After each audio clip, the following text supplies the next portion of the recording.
આણંદ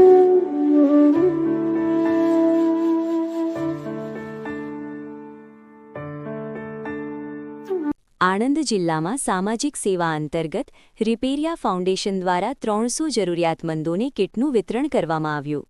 આ કાર્યક્રમ 5 એપ્રિલના રોજ બપોરે 12 થી 2 વાગ્યા દરમિયાન જાખરિયા નાવલી વડોદ રોડ ખાતે કરવામાં આવ્યું. આ કાર્યક્રમમાં મુખ્ય અતિથિ તરીકે અલ્પેશ પુરોહિત ઉપસ્થિત રહ્યા હતા અને જાખરિયા ગામના સરપંચ અશોકભાઈ ચાવડા સહિત સમગ્ર ગ્રામજનો ઉપસ્થિત રહ્યા હતા.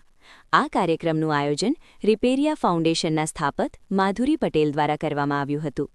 રિપેરિયા ફાઉન્ડેશનના સ્થાપક માધુરી પટેલે જણાવ્યું હતું કે જરૂરિયાતમંદ લોકોને મદદરૂપ થવા માટે આ પહેલ કરવામાં આવી છે. આ પ્રકારના સામાજિક કાર્યો દ્વારા સમાજમાં સહકાર અને સેવાભાવના મજબૂત બને છે.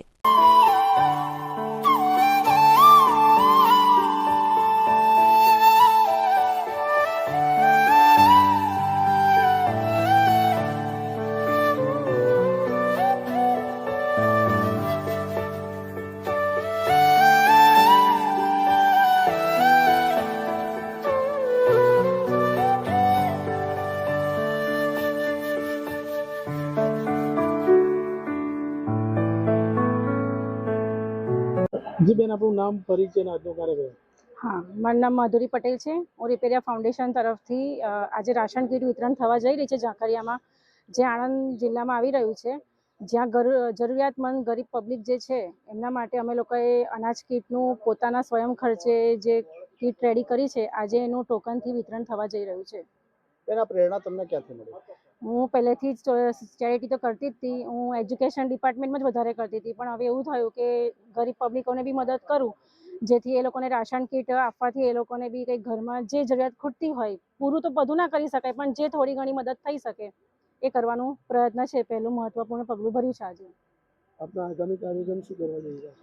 અમે આગામી આવતા વીકમાં અમે સ્કોલરશિપ જાહેર કરવા જઈ રહ્યા છે 10મા અને 12માની, જેમાં જરૂરિયાતમંદ ગરીબ જે છોકરાઓ છે જેને ભણવું છે એના માટે અમે લોકો સ્કોલરશિપ ઇસ્યુ કરીશું 10મા અને 12માના, જે બી હશે આણંદ અને બરોડા જિલ્લા બંને જગ્યાએ.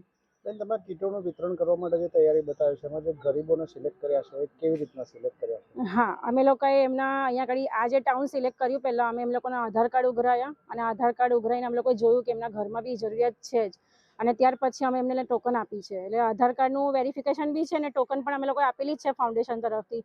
એ જ પબ્લિક આજે અંદર એન્ટર થશે અને એમને જ અમે લોકો આપવાના છે આજે. આ કીટમાં શું શું વસ્તુ આપી છે? આ કીટમાં ઘઉંનો લોટ છે, 5 કિલોની આખી બેગ છે, ચોખા છે, તુવેરની દાળ છે, ચણાની દાળ છે, મીઠું છે અને એના સિવાય સ્પાઇસીસ છે, બધા મસાલાસ છે.